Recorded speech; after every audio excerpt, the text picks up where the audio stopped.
निज भाषा उन्नति अहे सब उन्नति को मूल, बिन निज भाषा ज्ञान के मिटत ना ही कुसूल।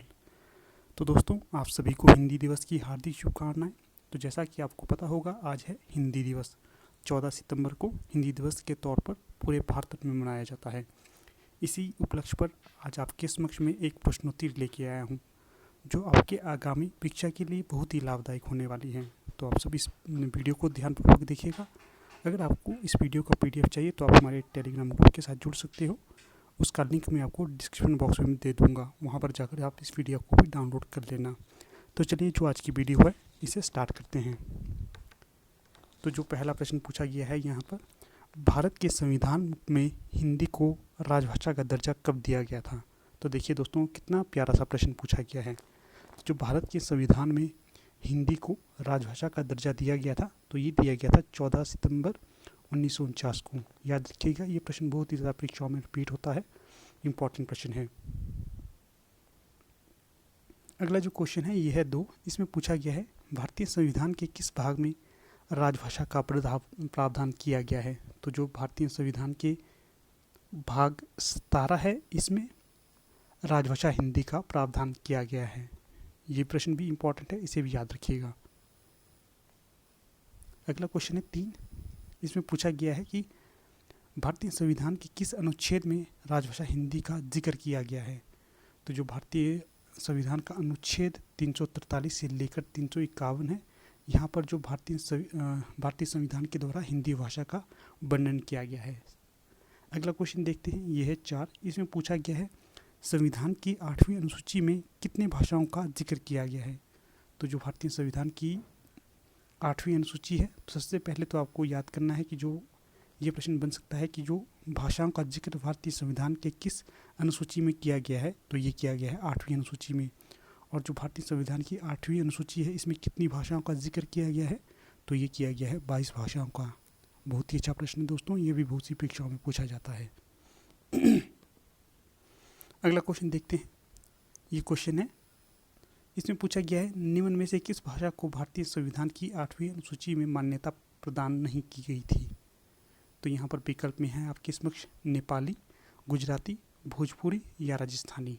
तो यहाँ पर जो सही विकल्प रहेगा तो वो होंगे भोजपुरी और राजस्थानी को शामिल नहीं किया गया है। बाकी जो नेपाली है, गुजराती है, इन दोनों को शामिल किया गया है। याद रखिएगा, इम्पॉर्टेंट प्रश्न है, बहुत सी परीक्षाओं में से पूछा जाता है। अगला क्वेश्चन है, किस भाषा को भारतीय संविधान की 8वीं अनुसूची में शामिल नहीं किया गया है? तो ये प्रश्न फिर से रिपीट किया गया है। तो यहाँ पर भी एक भाषा है जिसे 8वीं अनुसूची में शामिल नहीं किया गया है। तो यहाँ पर जो विकल्प में होंगे हिंदी, अंग्रेज़ी, संस्कृत और पंजाबी। अगर आपको इसका उत्तर आता हो तो आप कमेंट बॉक्स में निरंतर अपने प्रश्नों के उत्तर देते रहना। तो यहाँ पर जो सही उत्तर रहेगा तो वो होगा विकल्प बी। जो अंग्रेज़ी है, इसका भारतीय संविधान की 8वीं सूची में वर्णन नहीं किया गया है। ये 22 भाषाओं में नहीं आती हैं। तो जो आती हैं उनमें विकल्प के अनुसार होंगे हिंदी, संस्कृत और पंजाबी। अगला क्वेश्चन है, मूल संविधान में कितनी भाषाएं थीं? तो जो भारत का मूल संविधान था उसमें जो भाषाओं का जिक्र किया गया था तो वो थी सिर्फ 14। सही विकल्प यहाँ पर 14 होगा। अगला क्वेश्चन है यहाँ पर, इसमें पूछा गया है कि जो किस संशोधन अधिनियम द्वारा सिंधी को जोड़े जाने से भाषाओं की संख्या 15 हो गई थी? तो सबसे पहले आपको याद रखना है कि जो मूल संविधान था उसमें जो भाषाओं की संख्या थी 14। जब मतलब 1967 में एक संशोधन किया गया था, उसमें सिंधी भाषा को जोड़ा गया था, तो तब भाषाओं की संख्या हो गई थी 15। तो यहाँ से एक सीधा सीधा प्रश्न ये भी बन सकता है कि जो भारतीय भाषाओं में जो 22 भाषाएं, उनमें से जो 15वें नंबर की भाषा कौन सी थी दोस्तों? ये थी सिंधी। तो ये किस संशोधन के अंतर्गत लाई गई थी? तो ये लाई गई थी आपके 21वें संशोधन के अंतर्गत। 21वां संशोधन हुआ था 1967 में, उसी के अंतर्गत सिंधी को भारतीय 22 भाषाओं में जोड़ा गया था। अगला क्वेश्चन है यहाँ पर, 71वें संशोधन अधिनियम जो कि 1962 में हुआ था, निम्न में से कौन सी भाषा सम्मिलित नहीं की गई थी? जो 71वां संशोधन किया गया था आपका, तो वो 1992 में किया गया था। तो उसमें आपके 3 भाषाओं को शामिल किया गया था 71वें संशोधन के अंतर्गत। तो उनमें बताना है कि यहाँ पर 4 विकल्प दिए गए हैं, इनमें से कौन सी भाषा जिसे उस समय नहीं जोड़ा गया था। तो यहाँ पर जो सही विकल्प रहेगा तो वो रहेगा आपका विकल्प बी संथाली। संथाली को उस समय नहीं जोड़ा गया था, बाकी कोंकणी, नेपाली और मणिपुरी इन तीनों को ही जोड़ा गया था, याद रखना है। अगला जो क्वेश्चन यहाँ पर रहेगा तो वो है 10। इसमें पूछा गया है 92 संशोधन अधिनियम किस वर्ष किया गया था। तो यहाँ पर बताना है कि जो 92वां संशोधन हुआ था तो ये किस वर्ष हुआ था।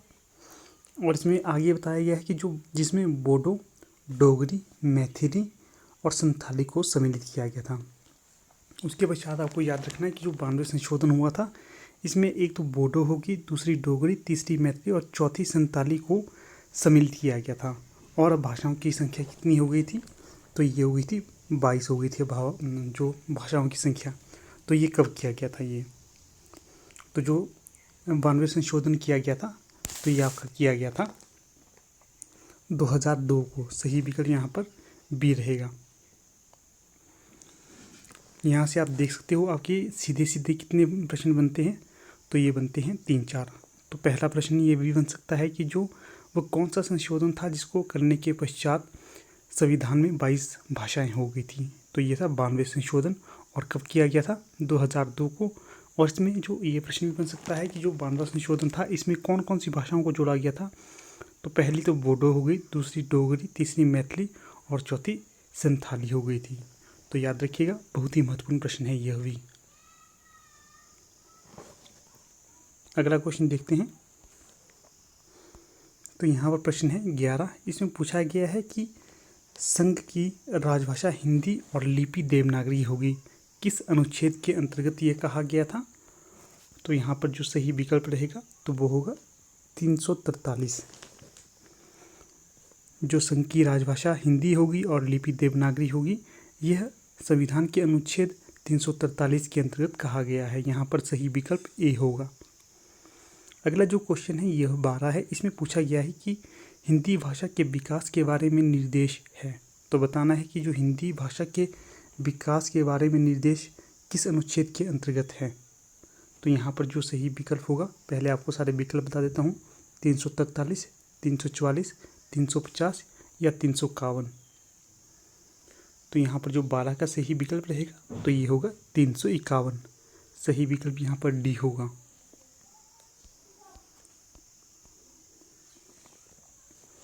अगला क्वेश्चन है 13। इसमें पूछा गया है ग वर्ग में कौन सी भाषा क्षेत्र नहीं आते हैं।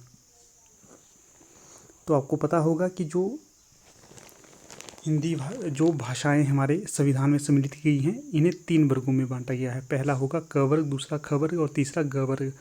तो उसी के अंतर्गत यहाँ पर प्रश्न पूछा गया है कि जो ग वर्ग है उसमें कौन सी भाषा क्षेत्र सम्मिलित नहीं होते हैं। विकल्प में है पश्चिम बंगाल, उड़ीसा, अंडमान निकोबार और केरल। तो यहाँ पर जो सही विकल्प रहेगा तो वो होगा आपका विकल्प सी अंडमान निकोबार। जो अंडमान निकोबार है यह आपके ग वर्ग क्षेत्र में नहीं आता है, ये आता आपका ख वर्ग के अंतर्गत। बाकी जो पश्चिम बंगाल हो गया, उड़ीसा हो गया और केरल, ये तीनों ही ग वर्ग के क्षेत्र में आते हैं। अगला क्वेश्चन है 14। इसमें पूछा गया है कि जो ख वर्ग के क्षेत्र में आते हैं वो क्षेत्र बताने हैं कि ख वर्ग के क्षेत्र में कौन कौन से आते हैं। तो सबसे पहले तो आपको याद रखना है कि जो ख वर्ग में पत्र व्यवहार होगा तो ये होगा द्विभाषा के अंतर्गत। पहला तो होगा आपका हिंदी और दूसरा होगा जो वहाँ की स्थानीय किसी राज्य की जो अपनी स्थानीय भाषा होगी उसके अंतर्गत। ये यहाँ पर पत्र व्यवहार 2 भाषाओं में होगा। तो ये जो ख वर्ग के अंतर्गत आते हैं वह राज्य देखने हैं। पहला हो गया पंजाब, दूसरा गुजरात, तीसरा महाराष्ट्र, चौथा चंडीगढ़, 5वां अंडमान निकोबार। अगला क्वेश्चन यहाँ पर पूछा गया है कि जो क वर्ग के क्षेत्र कौन कौन से हैं तो उनके बारे में बताना है। तो जो क वर्ग क्षेत्र है इसमें जो पत्र व्यवहार होगा ये सिर्फ हिंदी में होगा।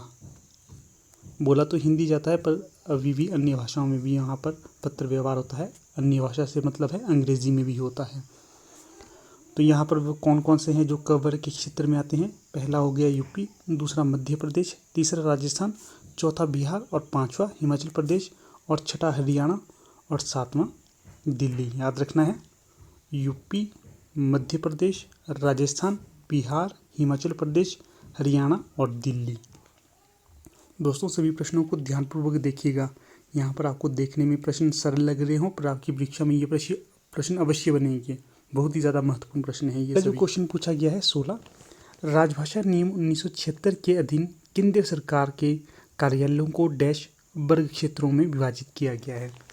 तो इस प्रश्न का उत्तर मैंने अभी आपको ऊपर बताया था, जब हम ये क वर्ग, ख वर्ग और ग वर्ग के प्रश्नों को डिस्कस कर रहे थे, तो उस समय मैंने आपको बताया था ये बांटा गया है 3 भागों में। तो ये कौन कौन सा है? पहला होगा क वर्ग, दूसरा ख वर्ग और तीसरा ग वर्ग। तो ये 3 हैं। अगला जो क्वेश्चन है यह 17, इसमें पूछा गया है कि जो राष्ट्रपति राजेंद्र प्रसाद थे ने डैश में बाल गंगाधर खेर की अध्यक्षता में राजभाषा आयोग का गठन किया गया था। तो उस समय उसमें 21 सदस्य थे। तो ये बताना है कि कब किया गया था। तो यहाँ पर 17 का सही विकल्प होगा 1955।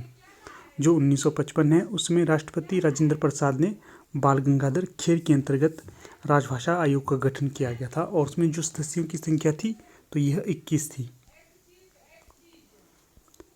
अगला क्वेश्चन है 18, इसमें पूछा गया है कि जो जॉर्ज ग्रियर्सन तथा सुनीति कुमार चटर्जी थे, इनके अनुसार हिंदी का प्रथम व्याकरण किसे माना गया है? पहले होंगे जो जॉर्ज ग्रियर्सन और उसी के साथ होंगे सुनीति कुमार चटर्जी। इनके अनुसार जो हिंदी का प्रथम व्याकरण ग्रंथ किसने लिखा? तो ये लिखा गया था जॉन गिलक्राइस्ट के द्वारा, और इसका क्या नाम था? तो ये था हिंदुस्तानी ग्रामर, और इसका जो प्रकाशन वर्ष था ये था 1790। याद रखना। अगला क्वेश्चन है हिंदी व्याकरण का पाणिनि किसे कहा जाता है? तो जो हिंदी व्याकरण का पाणिनि कहा जाता है तो ये आपके पंडित कामता प्रसाद गुरु को कहा जाता है। जो पंडित कामता प्रसाद गुरु थे, इन्होंने हिंदी व्याकरण के विकास में महत्वपूर्ण योगदान दिया है। अगर कभी आपने इनका जो व्याकरण है नहीं पढ़ा होगा तो अवश्य कभी समय लगे तो इसको अवश्य पढ़ना, बहुत ही अच्छा व्याकरण है इनका। अगला क्वेश्चन है 20, इसमें पूछा गया है हिंदी की प्रथम पत्रिका कौन थी? तो जो हिंदी की प्रथम पत्रिका थी, तो यहाँ से आगे पत्रिका से संबंधित प्रश्न स्टार्ट हो जाते हैं जो आपकी परीक्षा में अवश्य पूछे जाते हैं। तो जो हिंदी की प्रथम पत्रिका मानी जाती है ये है उदंत मार्तंड। इसके जो संपादक थे ये थे जुगल किशोर। उसके पश्चात इसका जो संपादन किया गया था तो ये किया गया था 30 मई 1921 को। उसके पश्चात है ये साप्ताहिक पत्रिका थी, और कहाँ से प्रकाशित होती थी? प्रकाशन स्थल है इसका कलकत्ता। तो याद रखिएगा हिंदी की जो प्रथम पत्रिका है यह है उदंत मार्तंड, बहुत ही महत्वपूर्ण है। उसके पश्चात इसके जो संपादक थे ये थे जुगल किशोर। उसके पश्चात ये कब प्रकाशित की गई थी? 30 मई 1826 को, और यह साप्ताहिक पत्रिका थी। उसके पश्चात इसका प्रकाशन स्थल था कलकत्ता। याद रखिएगा, मोस्ट इंपॉर्टेंट प्रश्न है ये, लिख के लीजिए, आपसे परीक्षा में बनेगा ही बनेगा। अगला क्वेश्चन है राष्ट्रीय हिंदी पत्रकारिता दिवस कब मनाया जाता है? तो जो राष्ट्रीय हिंदी पत्रकारिता दिवस मनाया जाता है तो ये 30 मई को मनाया जाता है। ये इसलिए मनाया जाता है क्योंकि इस दिन अर्थात 30 मई को ही जो हिंदी की प्रथम पत्रिका का प्रकाश संपादन हुआ था उदंत मार्तंड का, उसी की याद में 30 मई को राष्ट्रीय हिंदी पत्रकारिता दिवस मनाया जाता है। अगला क्वेश्चन है 22, इसमें पूछा गया है कि हिंदी की प्रथम दैनिक समाचार कौन था? तो हिंदी का जो प्रथम दैनिक समाचार था तो ये है आपका रहेगा समाचार सुधावर्षन। याद रखिएगा कौन सा था? समाचार सुधावर्षन, यह दैनिक था। उसके पश्चात इसके संपादक थे श्याम सुंदर सेन होगा, दास नहीं, श्याम सुंदर सेन। और इसका संपादन किया गया था ये 1854 में किया गया था, और ये दैनिक पत्र था। और कहाँ से किया गया था? ये कलकत्ता से किया गया था। याद रखिएगा, महत्वपूर्ण प्रश्न है, यहाँ से भी अवश्य प्रश्न बनता है। अगला क्वेश्चन है 23, इसमें जो पूछा गया प्रश्न यह है कि हिंदी का पहला सुसंगठित दैनिक पत्र कौन सा था? तो जो समाचार सुधावर्षन था तो ये सीधे दैनिक समाचार पत्र था। यहाँ पर पूछा गया है कि हिंदी का पहला सुसंगठित दैनिक पत्र कौन सा था? तो ये था भारत मित्र। इसके जो संपादक थे यह रुद्रदत्त थे, और इसका जो संपादन किया गया था ये 1887 में किया गया था। और ये कहाँ से संपादित होता था? तो ये कलकत्ता से ही होता था। यहाँ पर हमने 3 पत्र और समाचार पत्रों का वर्णन किया गया है। इन तीनों का ही जो संपादन स्थल था ये कलकत्ता था, तीनों का। याद रखिएगा। अगला क्वेश्चन है 24, इसमें पूछा गया है हिंदी की पहली हास्य व्यंग्य प्रधान पत्रिका थी? तो बताना है कि जो हिंदी की पहली हास्य व्यंग्य प्रधान पत्रिका कौन सी थी? तो यह थी मतवाला। जो मतवाला पत्रिका थी यह हिंदी की पहली हास्य व्यंग्य प्रधान पत्रिका थी। तो ये कहाँ से प्रकाशित होती थी? यह होती थी आगरा से। और किस प्रकार की पत्रिका थी? ये मास में एक बार निकलती थी, मासिक थी। और किसके नेतृत्व या किसके संपादन में प्रकाशित होती थी? महादेव प्रसाद सेठ के संपादन में। और कब प्रकाशित की गई थी प्रथम समय? 1923 में। तो आप देख सकते हैं एक ही प्रश्न में आपको ना जाने 6-7 प्रश्न बन जाते हैं। कहाँ? जैसे कि जो हिंदी की पहली हास्य व्यंग्य प्रधान पत्रिका कौन थी? तो ये थी मतवाला। और इसकी जो संपादन करते थे, कौन करते थे इसका संपादन? तो ये महादेव प्रसाद सेठ करते थे। और इसका प्रकाशन वर्ष क्या है? तो ये 1923 है। ये कहाँ, कैसी पत्रिका है? ये मासिक पत्रिका है। और इसका प्रकाशन स्थल कौन सा था? तो ये आगरा था। देख सकते हैं प्रश्न किस प्रकार से आपके लिए रखे गए हैं, आपकी सुविधा के लिए, आपके लाभ के लिए। अगला जो प्रश्न बनेगा तो ये है 25। इसमें पूछा गया है कि हिंदी भाषी क्षेत्र से प्रकाशित होने वाली पहली पत्रिका कौन सी थी? तो जो हिंदी भाषी क्षेत्र से प्रकाशित होने वाली पहली पत्रिका थी तो ये थी बनारस अखबार। और जो इसके संपादक थे ये थे राजा शिव प्रसाद सितारे हिंद। और इसका जो प्रकाशन कब किया गया था? तो ये किया गया था 1845 में। और ये किस प्रकार की पत्रिका थी? तो ये भी साप्ताहिक पत्रिका थी। और ये इसका जो प्रकाशन स्थल क्या था? तो ये था कलकत्ता। तो आप देख सकते हैं कितना अच्छा प्रश्न है ये भी दोस्तों। एक प्रश्न में ही 6 प्रश्न बन जाते हैं आपके। तो ठीक है दोस्तों, यहाँ पर जो हमारी वीडियो का समापन हो जाता है। अगर आप लोगों को इस वीडियो का PDF चाहिए तो आपको मैंने बता दिया है, डिस्क्रिप्शन बॉक्स में आपको लिंक प्रदान कर दूंगा, वहाँ पर जाकर आप इस PDF को डाउनलोड कर सकते हो। तो ठीक है, यहाँ पर अपनी वीडियो का समापन कर लेते हैं। आप लोग वीडियो के अंत तक बने रहे, इसका बहुत बहुत धन्यवाद।